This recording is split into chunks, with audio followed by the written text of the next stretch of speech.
welcome to AVNewsCast.com on News Talk 1380. It's going to be a heck of a show today. Yes, it is. Yeah, today is going to be a heck of a show.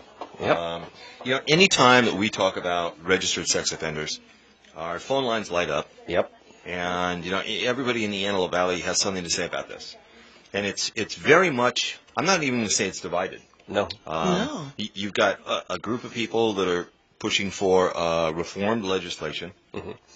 And then you've got a mass amount of people that feel that sex offenders should be banished. Right. And sent out to, wherever. Put them on some penal colony in the moon. Put them somewhere. There's a lot going on in the assembly. And, one of the things that's going on right now is tiered registration. Right. Which would allow, and we'll have a couple of people on live in just a second, but it would allow registered sex offenders that don't commit another crime, okay, a sex-related crime, to get off the registry in perhaps, and not all of them, but just a percentage, to get off the registry in 10 to 20 years. Well, they're basing sentencing on risk level. Correct. Seems to make sense. On some. On some. Yeah. Okay? On some. But not on all. Okay? To me. And there's a lot of stuff in the legislation, but let's go ahead and bring a couple of guests on. All right. Coming your way, you turn into a new man. Hello. Hello. Hey, Angela. Hi, Michelle. Michelle, Hey, you got Frank here, too. Hi, Frank. Good morning, Angela. How are you? I was getting drawn into that conversation there. thank you both for joining us. Okay, so we're talking about something that's up in the legislation right now, and a similar bill has been up there before and been defeated. We're talking about tiered registration for sex offenders, right? Correct. Okay.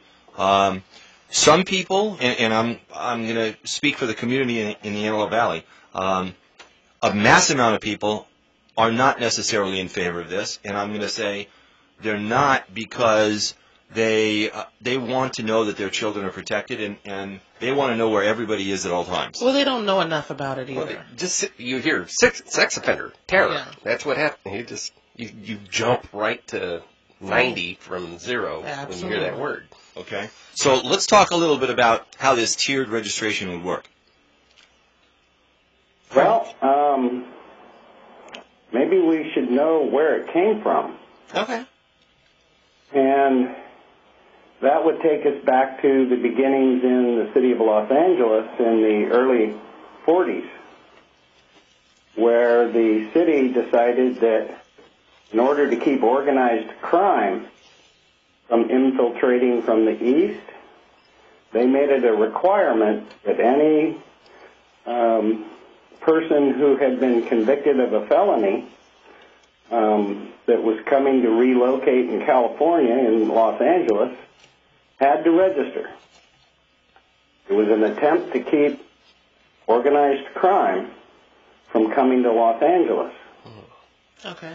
And a few years later, a PTA member came to the city council and convinced them that they needed to put homosexuals as well on that registry.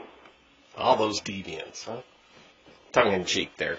And a little later on, in the 50s, when it was becoming a bit problematic to persecute homosexuals, the state of California picked it up and added all sex offenses to that list, and the organized crime was dropped from it. And it was a lifetime registry. We were the first, and we're one of 4 states left in the nation that still has a lifetime registry.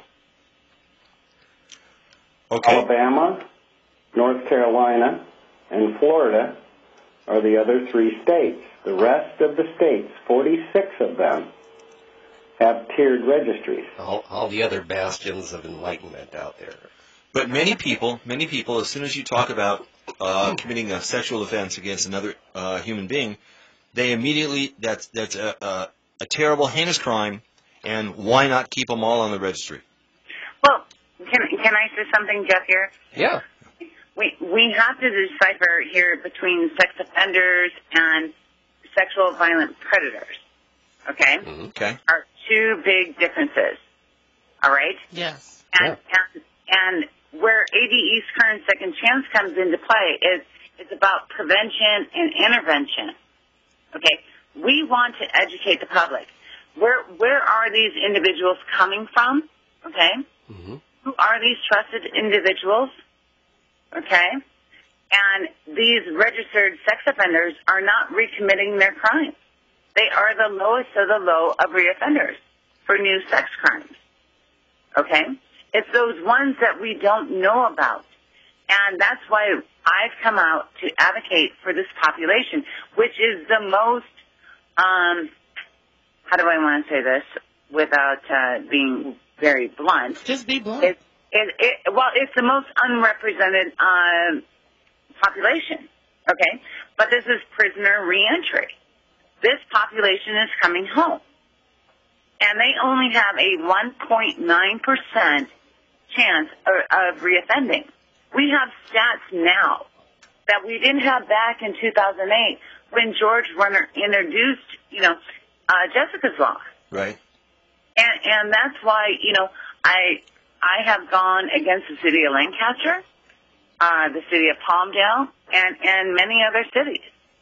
Okay, but Michelle, as an example, okay, when you talk about a sexual predator, yeah, what's the difference? okay, immediately, everybody knows what that is because that's what everyone classifies sexual offenders as. Yeah. But what is an example? Give me an example of a low-level sexual offense. Or what's the difference between the sex offender? A low-level sexual offense is, sexting.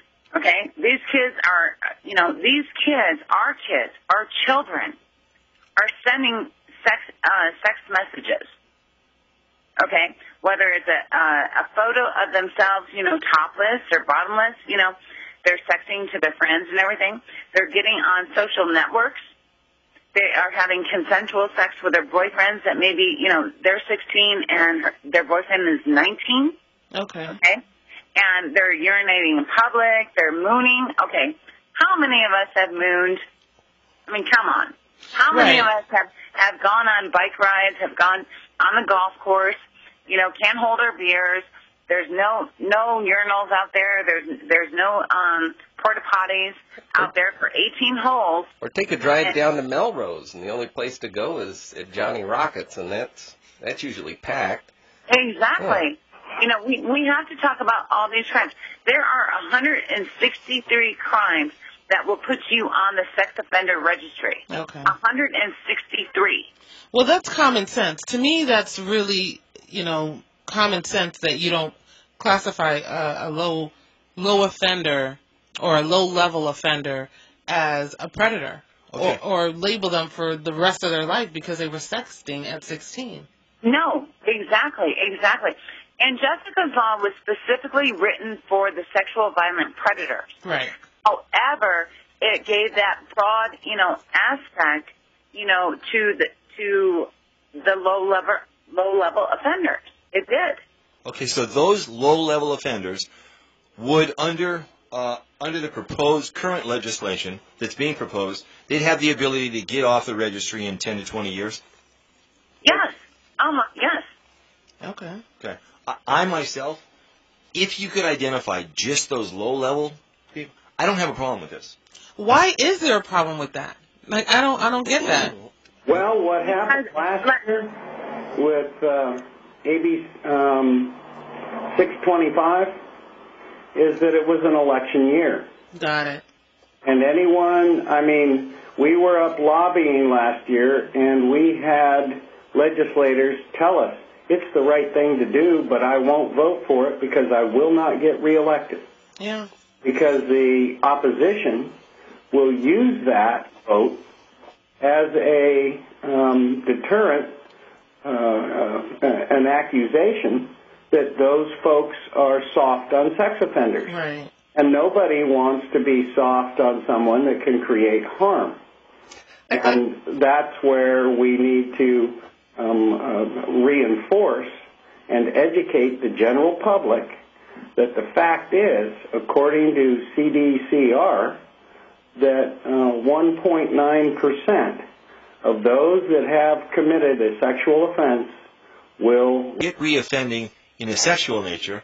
How many people convicted of committing a sexual offense commit another crime?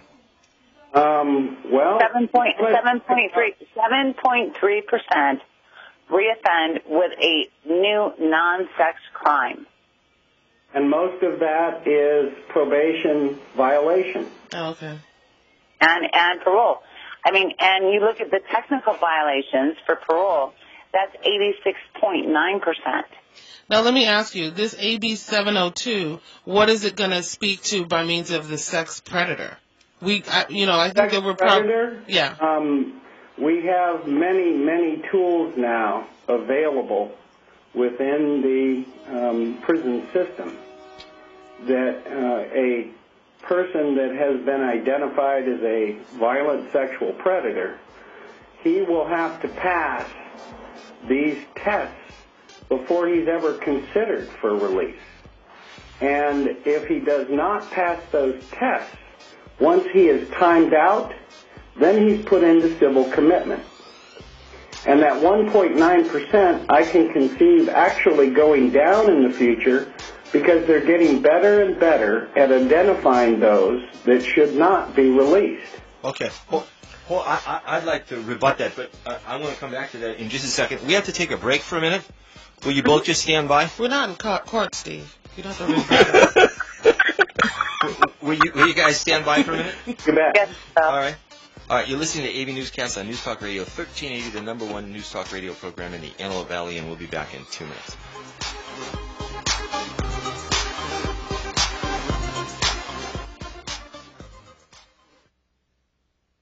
Do you think of golf all the time? Do you imagine you're playing golf all the time? Do you take practice swings in your cubicle? Do you know a golfer? Is he or she as addicted as you are? Then you need to get a grip. Hi, this is Paul from the Get a Grip Golf Talk Show, and we can help get your fix. Swing fix, that is. We'll be going on the air. It can be heard on Saturdays from 9 to 10 in the morning on 1380 AM. We'll be talking PGA, LPGA, Champions Tour, from tee to green and everything in between. Giving you product reviews, what's in the bag, golf tips, lots of call-ins, giveaways, and more. So listen in and get a grip. This is a public notice from Varango Solar. If you're a Southern California Edison customer and your electric bill is over $150 per month, this could be your last chance to submit an application to convert your home to solar with the Zero Money Down Government Rebate Program. To see if you qualify, call 800-998-9700. The California Solar Initiative expanded state support of solar technology as part of the governor's Million Solar Roofs vision for California. A number of Southern California utilities have been forced to shut down their government incentives due to budgetary constraints. However, if you're a Southern California Edison customer, rebates are still available for a limited time. For more information and to submit your application for Zero Down Solar before the deadline, please call Varango at 800-998-9700. 800-998-9700. That's 800-998-9700. Certain terms and conditions apply. CSLB number 935263. This year, firefighters like Fire Chief James Hall will battle wildfires around the country in hopes of containing them. But firefighters can't do it alone. A single ember that escapes from a wildfire can travel more than a mile, where it can ignite and destroy your home and community. Get fire adapted. Learn simple steps you can take now to reduce wildfire damage later at fireadapted.org. A public service message brought to you by the U.S. Forest Service and the Ad Council. Learn more at fireadapted.org.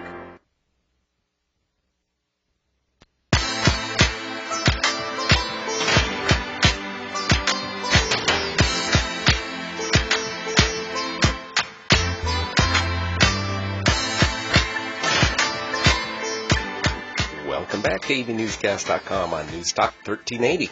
Okay, so it's not an election year. What kind of how do you perceive this bill to be received in the Assembly? We're back? Yeah, we're back. We're back. So what do you think the chances are for AB 702 to pass now that it's not an election year?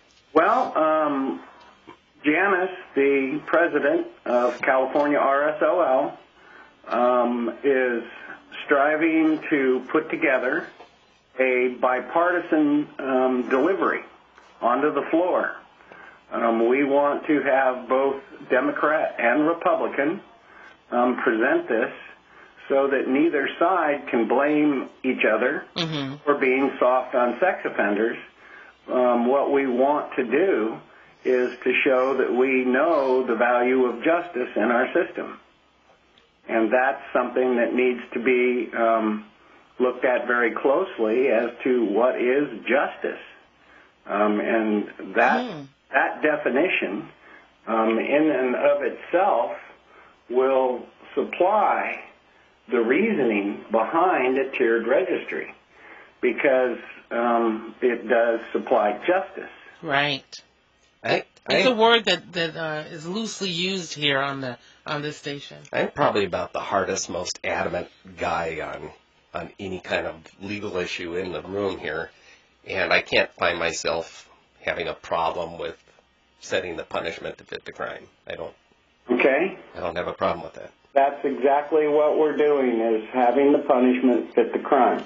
But Frank, regarding the sex predators specifically, so with this tiered program, they would be automatically eligible in 20 years to be potentially released from this? No, if someone is a sexual predator, that is someone who has a mental illness that has not been corrected. Okay. And that person will have to be embraced by the justice system as long as they have that illness. Okay, good. That's the bottom line. We do not want to have anyone released who is going to be a threat to society. Right. And that is our ultimate goal. I mean, if we look at justice and we define it, it is very simple. It is simply defining, maintaining, and restoring peace. Yeah, I like that. Justice is for, and I'll quote Martin Luther King here, peace is the presence of justice. Yeah. Okay, let's that take is the goal of the justice system, to balance. That's why she holds scales. All right, let's look at this on more of a local level for a second, okay? Let's talk about the city of Lancaster, Michelle. The city of Lancaster had very stringent ordinances in place that had to do with sex offenders, right? Well, correct. When they introduced it on August 28th from the Criminal Justice Commission based on the Ontario, did ask them to put it on hold so that we could discuss it. However, they were pretty adamant on passing it, and it essentially cost them $100,000. Okay, because they backpedaled afterwards. Yes, they did. Okay, yes, now in other areas of LA County, all of a sudden you've got these little pocket parks springing up all over. Well, those are proposals. Those type of actions are generated by fear. Right. And that's the fear that, all sex offenders always reoffend. It's the same old myth. I understand, but if you're the parent of teenage girls, for instance, you're going to have this fear because you want to protect your children. Right. It's your job. Okay, and various mayors in cities throughout LA County are trying to protect their residents. And I look on Megan's Law in my neighborhood, and I don't see the peeing on the dumpster people. Okay, well, Jeff, let me say this. Okay, this comes into prevention and educating, the citizens of not only the AV but all of California and nationwide. The ones that we trust the most are the ones that offend against us. Yeah. The ones that are in our homes, our coaches, our family members, our clergymen, are the ones that we trust the most and that offend us. I mean, and that's Angela has made it very, very well known that, she's a victim of this crime. I am a victim of this crime, and here we are advocating for these individuals. We are. We're advocating for justice. And we have to think about the victims of these crimes. You know, there's more victims than just the actual victim. Okay? It spreads out to anybody they're in contact. It spreads out to anybody the initial victim was in contact with. I mean, the family members that have to live with that and see the anguish in their child's eyes for the rest of their life. Exactly. That's not true. No? They can heal. You think 100%? I mean, you cut yourself, you get a scar. That scar is there forever. I mean, there's no cure to where there was no sign of any kind of... Scars will fade with time. I got a gnarly one I got in 4th grade right on my elbow I'm looking at. I got a little softer, but it's still quite prevalent. All right. The point I was trying to make is, Michelle, you've been successful in getting cities to repeal their ordinances. Yes. Okay. And now, at the same time that you're doing that, you've got things up in Sacramento like SB 386, which at the same time tells the city that if they want to create an ordinance to keep registered sex offenders from parks, beaches, museums, libraries, and whatever, they're welcome to do that. Well, that bill has not passed. I understand. And it is being contested.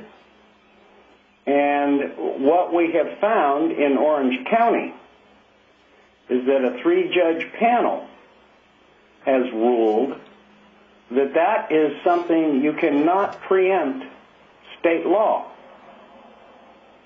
State law already has in place restrictions for sex offenders. Right. And if you allow cities then to create their own laws, you create chaos. Understood. That is not the intention of our system of justice. I understand, and which is why so many cities are now repealing their ordinance because it went against state law. However, SB 386, if it did pass, would become state law. Correct. Then the city would not be violating state law. They could then go out and reenact these ordinances again. Correct. So Okay. we have to leave it up to our lawmakers to direct the legislation that will serve us best. And I'll give you an example. If we allow this, then what is a city who decides that the tolerance for drunk driving should be 0.05? And you go out one night and you have a cocktail with your dinner and you're at 0.06, which is legal to drive. But then you go into a city where it's 0.05 and now you're in violation. It creates chaos. It does. And go so have bills with dinner and then you come home and get your do with our state law. We do not want to create chaos for any citizen being afraid to move about freely. And when there's presence restrictions that are all over the board in cities throughout our state, which is a very large state that has very many cities, you can't move about freely without fear of being in violation somewhere. That's not restorative justice. And that's what our justice system has been a little conflicted about. We are into a punitive aspect. We're not into a restorative aspect. Understood. But in L.A. County, you've got an estimated 11,000 registered sex offenders. That are on Megan's list. Okay, and 100,000 statewide. 107. 107. That are on Megan's list. There are others that are not on that registry. I understand. They're registered, but they're not on Megan's list. I understand. Now, you take those numbers, and then you couple that with, and there have been a lot of studies, and the LA Times has reported about this recently, that how many registered sex offenders are removing or tampering with their GPS system. And a lot of people in various communities, and as well as local politicians and mayors are trying to do the best that they can to protect their residents and kids within their city. Yeah, all they need to hear about is one person tampering with that. Okay. That GPS device, and that spreads fear everywhere. You can, and you can come back to me, but you have to give me 90 seconds to take another break. That's okay. Okay? I'm sorry. You're listening to the #1 news talk radio program in the Antelope Valley, News Talk 1380, and we'll be right back.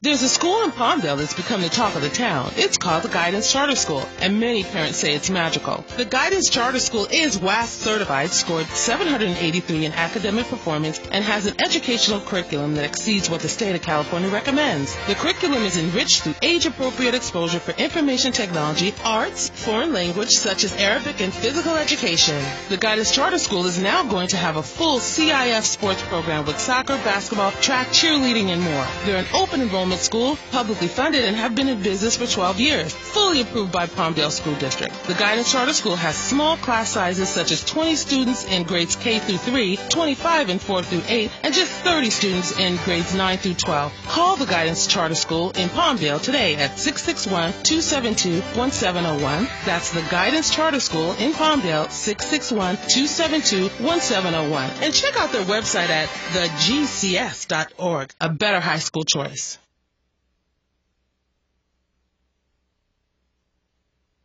If you're thinking about getting your backyard in shape for entertaining, there's only one place to shop, and that's Abadak Outdoors in Palmdale. At Abadak Outdoors in Palmdale, you'll save up to 70% off retail every day at our factory warehouse showroom. Abadak has everything you need to get your backyard in shape, like 7.5-foot tall, 41,000 BTU, freestanding LPG patio heaters for just $159.99. How about a fully enclosed backyard gazebo? Fire up that barbecue and enjoy a nice meal inside one of our Mandalay, Trinidad, or Mykonos freestanding gazebos. Just $219.97 every day. If you want wholesale prices, come to Abadak Outdoors in Palmdale. How about backyard shade or car canopies? You can pick a variety of color choices starting at just $129.97. Stop by Abadak Outdoors in Palmdale. We're located at 38940 Trade Center Drive, 1 block east of 10th Street West. The Abadak Factory Showroom is open from 8 to 4 every day. That's Abadak Outdoors at 38940 Trade Center Drive in Palmdale, where you'll save up to 70% off retail every day. Check us out on the web at abadak.com or give us a call at 661-480-1562.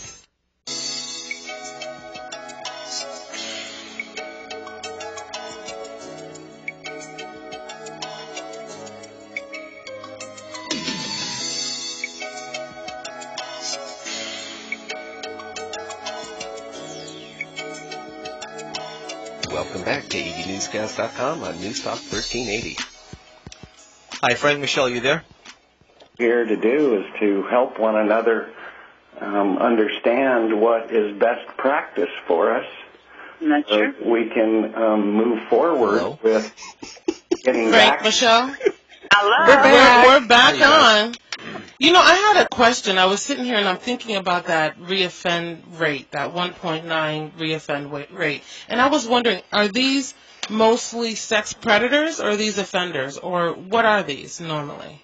These are sex offenders. So they're, These are the folks that are mentally disordered to the point where they cannot stop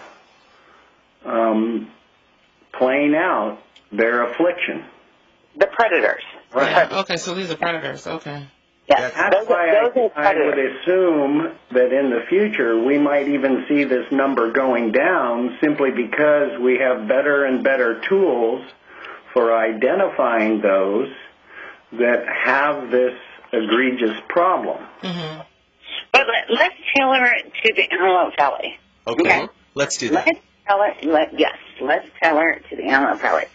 In 2012, we had 469 sexual abuse cases reported to both the Lancaster and Palmdale station. Okay? And in 2011, we had 378. So it's moving up. Yeah, well, no, 400, yes, it is in 2012. Okay. And none of those were registered sex offenders. These are new ones. These are new ones.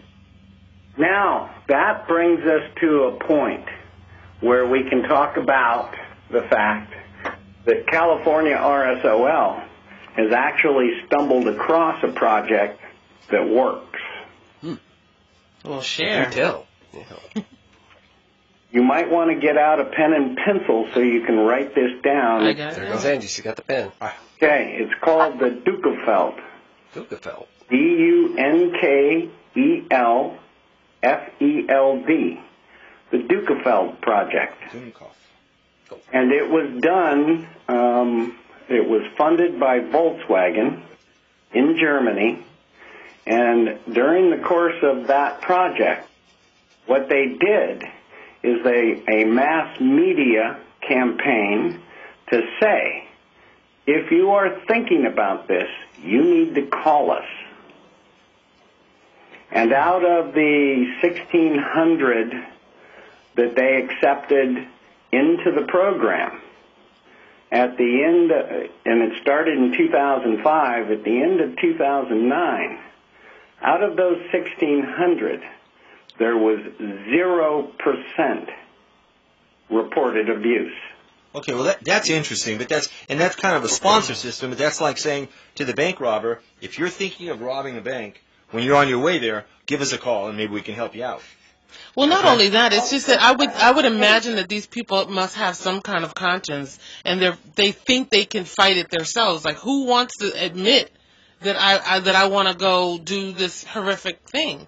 I mean, I think it's a great, in the spirit of, being someone that wants to do good for the community, it's great, but how many of these nutcases are really going to go? Well, are they all nutcases? No, they're not. Okay. That's subjective. Okay. No, it is definitely errant thinking, and that's true. But, they at least, they had thousands of people call. Wow. And so, okay, the FBI did a study in the late 90s that indicated that approximately 1.4% of the general population has the potential of committing a sex-related crime. Jeez.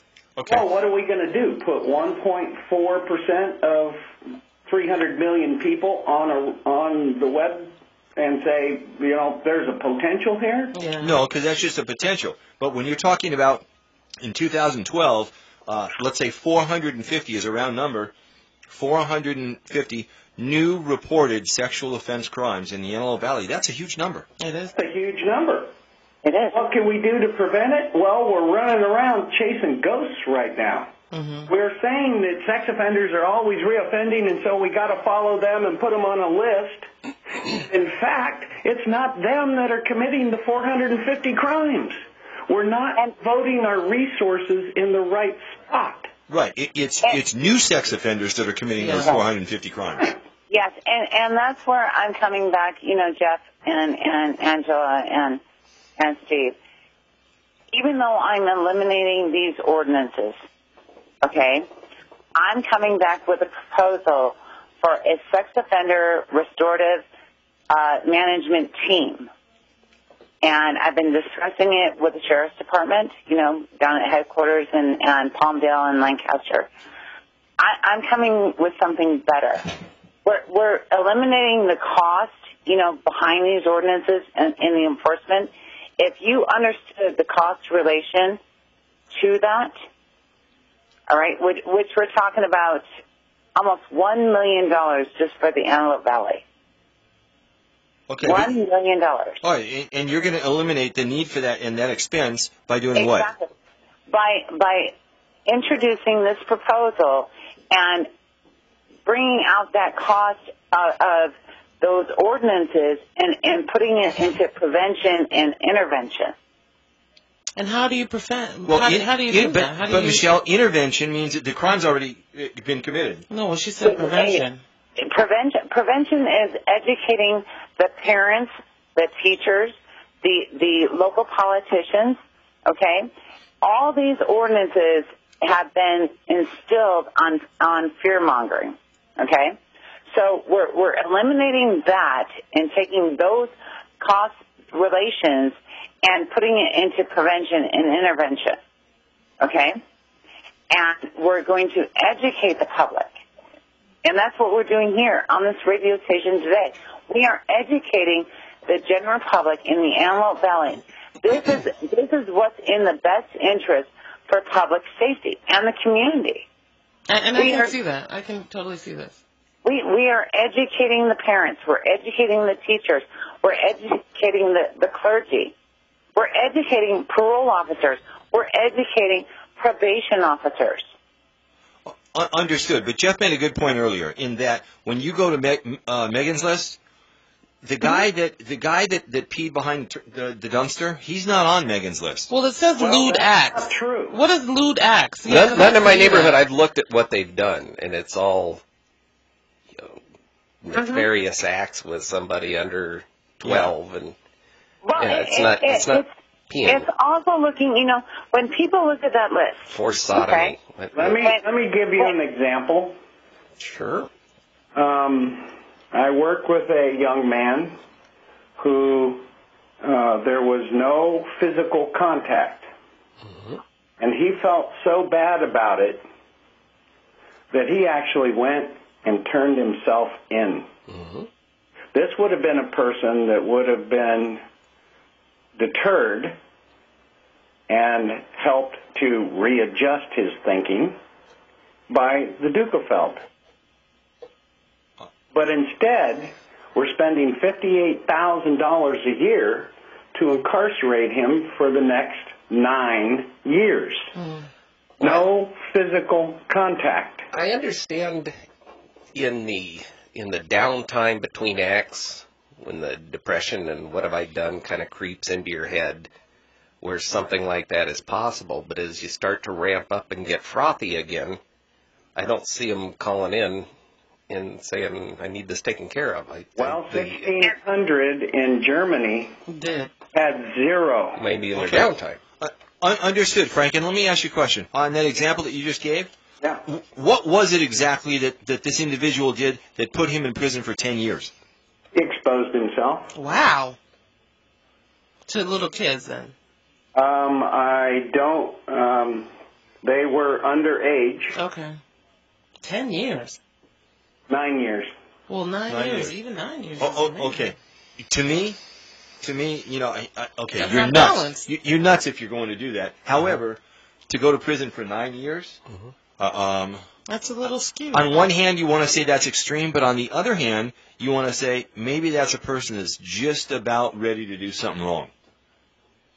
Well, how do we know that's not a stepping stone? 1.4% of the general population is about ready to do something wrong. Yeah, because I drive on the freeway, Steve, and I'll see some person doing something that they shouldn't be doing in public, driving their car. Really? So Take a picture. I mean, you do. He'll be on the registry, Angela. And in fact, you do. When you go on these dating sites, I went on a dating site once, and the guy didn't put up a picture, and I didn't want to be judgmental. And then, like a couple weeks later, he's like, "Okay, I'll send you a picture," and he sent me a picture of his. And I mean, so you can't just say just because you do that, it's going to equate something else. You're just a little twisted there. Okay. Well, and can I say something here? Of course. I want to tailor this to the Antelope Valley. I do.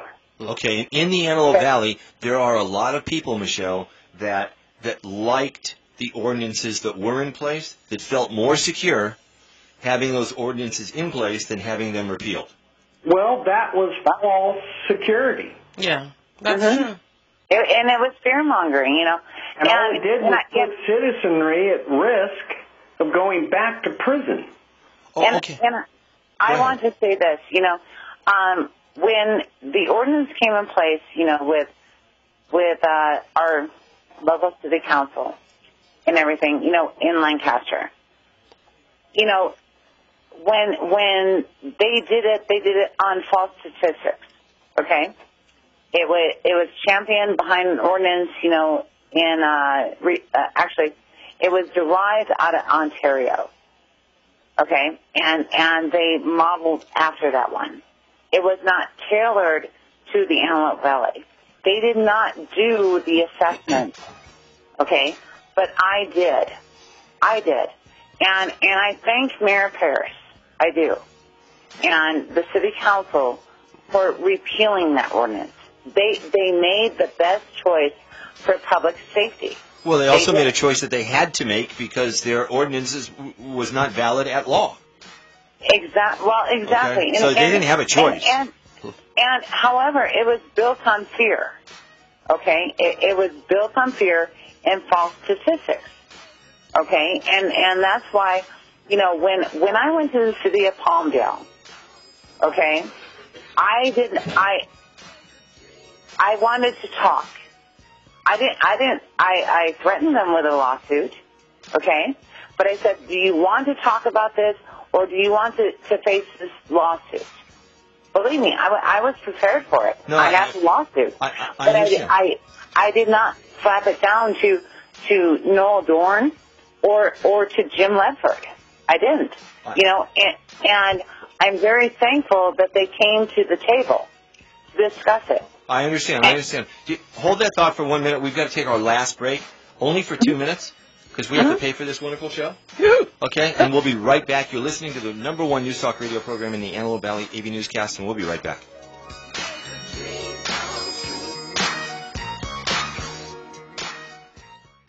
This year, firefighters will battle thousands of wildfires around the country in hopes of containing them. But a single ember that escapes can travel more than 1 mile where it can ignite and destroy your home or community. You can't control where the ember will land, only what happens when it does. Prepare, protect, prevail. Get fire adapted. Learn simple steps you could take now to reduce wildfire damage later at fireadapted.org. A public service message brought to you by the U.S. Forest Service and the Ad Council. Learn more at fireadapted.org. Hi, folks. I'm Chuck Simons, a realtor with Keller Williams. Are you finding yourself buried in your house payment, completely stressed out and don't know what to do? Please listen to what I'm about to tell you. First, understand that you are not the only one that's having problems. Many folks in the Antelope Valley are going through the same thing. What's most important right now is that you take control. Just because you've been turned down for a loan modification or received a notice of default doesn't mean you can't be in control. You own the property still. You can be in control, and I can help. I know how stressful it is. I know what it is to be in the dark on this. I've helped a lot of people in the Antelope Valley, but you have to take action. Call me, Chuck Simons, at 661-350-1006. I want to help you. My team and I will meet with you for free, and we'll go over your options. Don't just sit back, bury your head, and lose your house to foreclosure. I can help you, but you have to call. 661-350-1006. Together, we'll draw up a roadmap to relieving the stress. Just because you're not able to make the payments on your house doesn't mean you don't have options. You do. I can and I will help you negotiate a short sale with your bank. I'll explain all the benefits and how you can rebuild your credit. Call me, Chuck Simons, at 661-350-1006. Let's solve your problems together today.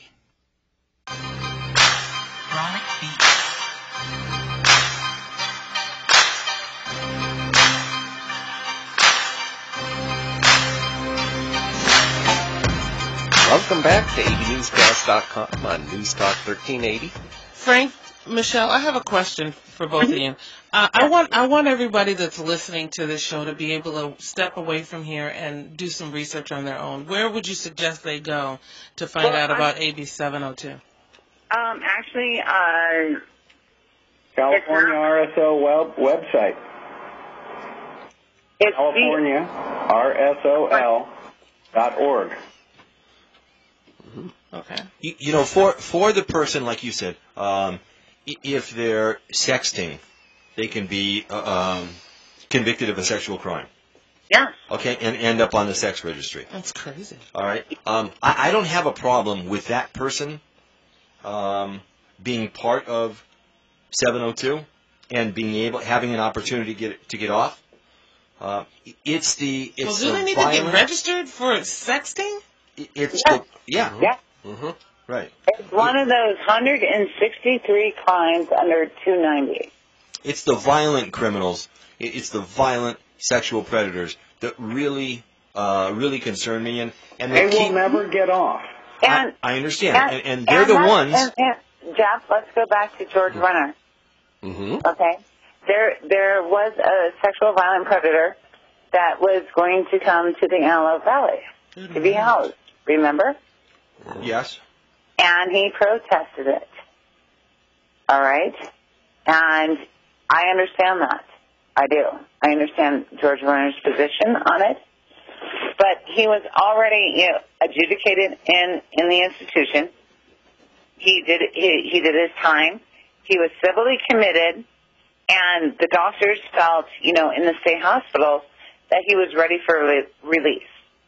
And this is where he came from and committed the acts here? Well, I don't know if this was where he came from. Okay, but it was where they wanted to place him. Well, he should. I was just trying to wonder if a victim lived in this area. Well, I mean, if they offend here, they're coming back here. I understand. Takes us back to that story. I understand, Michelle. And in that case, yes, the doctors felt that it was okay to release him. But a lot of the time, I don't put a lot of credence in the doctors because to me, a lot of those, especially state doctors, are just like social workers to me, and they're just pushing a pencil. Well, and that's true. However, that's why we have to educate society. We do.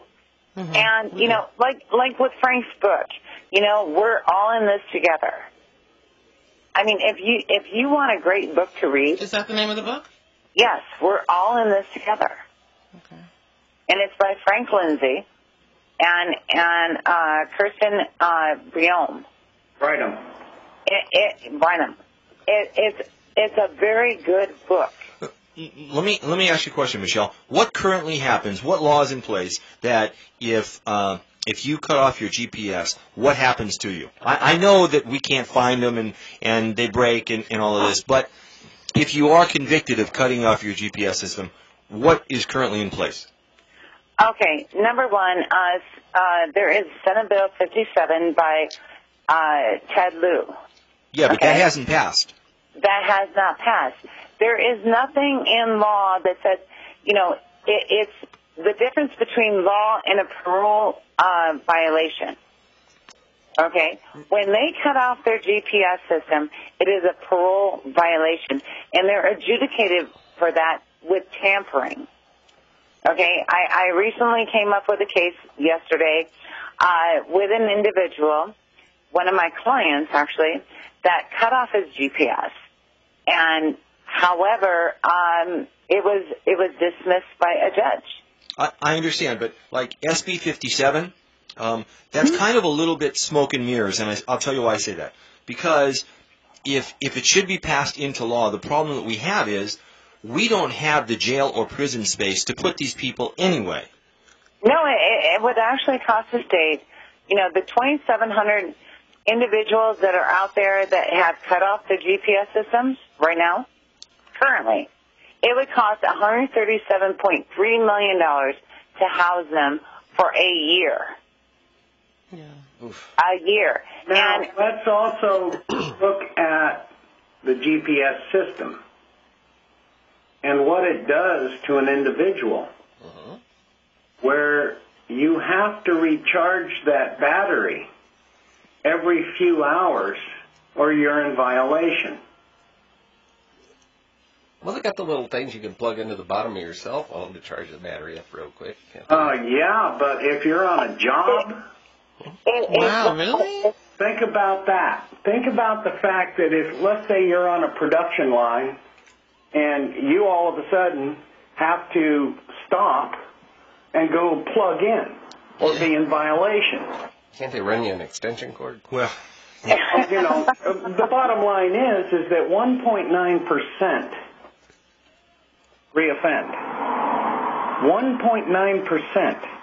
I understand, and that 1.9% has been something that's been battered around here a lot, and I still have a hard time wrapping my head around that number. Because personally, I think it's too low. I'll wrap your head around it. I bet you will, Michelle. But no, seriously. You know, when we talk about these offenders, okay, we have to help them. Okay, this is the population that we should be focused on. Okay, and in reentry. Right, restoration back into society in a peaceful manner. I mean, if you fear them, let me help you. Help them, help us. I understand what you're saying. And, you know, if you've been listening to this show and you want more information, especially about this what's being proposed, this tiered registry, you can go to the state's website. You can go to California RSOL. You can get information on that as well. I know it's something that's up in the Assembly today that, you know, is before the Public Safety Commission, and a lot of what it is good, because there is a long. They don't get off the registry tomorrow. Right. They just have the ability in maybe 10 or 20 years, and you know what? If they can go by for 10 or 20 years without recommitting, perhaps they deserve to get off. Exactly. Okay. You have proved that you have restored yourself to a peaceful manner. But the people that are violent sexual predators never would have the ability to get off. Correct. I appreciate that. And so from that aspect, I don't have a problem with it, and I don't know, you know, how our listeners feel about that, but we couldn't take their calls anyway today because our phone board's tied up. Yeah. You know, so I apologize. Next week we will actually be, representatives from California RSOL will be in front of that Public Safety Committee testifying. Okay, well, keep us abreast of what's happening there. I know we'll be talking to our local senator and assemblyman and getting updated as well. But you're welcome to call into the show anytime, Frank. I appreciate that. Thank you, sir. Okay, Michelle, thanks for taking the time to be on the show. Guys. Well, thank you, but I want to say this on the last note. You know, I care about this community. I care about public safety, and that's what AV East Kern is all about. A second chance. I understand. People just want to be certain that you're not giving a second chance to the wrong person. Exactly. I would not do that. I would not ask for the repeal of these ordinances if I could not come back with something better. I understand. You know, again, because I've only got 30 seconds left in the show, but a lot of people are not happy about having the ordinances repealed. But we have to see how this plays out and what also happens, up in the Assembly and the Senate. Education is the key, so hopefully everyone will tune in and It is. But thanks again for taking the time to be on the show. Thanks, guys. All right. Thank you. You're listening to AV Newscast on News Talk Radio 1380, the Antelope Valley's #1 News Talk radio program. Thanks for listening, and we'll be back tomorrow.